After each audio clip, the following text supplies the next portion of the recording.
In today's video, I'm going to teach you how to unpin someone in Google Meet.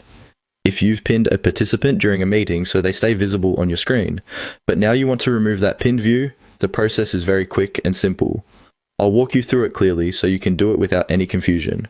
To begin, look toward the top right area of your Google Meet window and click on your profile icon. This is where Google Meet gives you access to participant-related viewing options, and it's the starting point for managing how people appear on your screen during the call.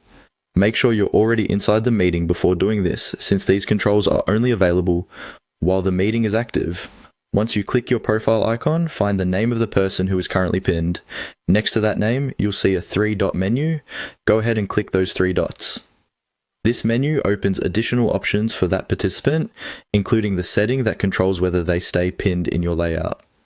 After the menu opens, click on Unpin.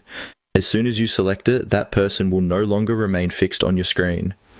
Google Meet will then return to its normal layout behavior, which may automatically adjust based on who is speaking, your chosen layout, or other participants in the meeting.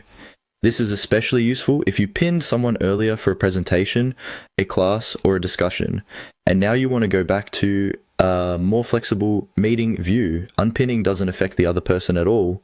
It only changes what you see on your own screen, so you can adjust your layout anytime without interrupting the meeting. If the screen doesn't seem to change right away, give it a moment, especially if your internet connection is a little slow. You can also check your current Google Meet layout settings if you want more control over how participants appear after unpinning someone. And that's all there is to it.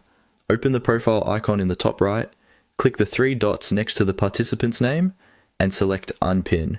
It's a small adjustment, but it can make your meeting view much easier to manage depending on what you need to focus on. Thanks for watching, and I'll see you in the next video.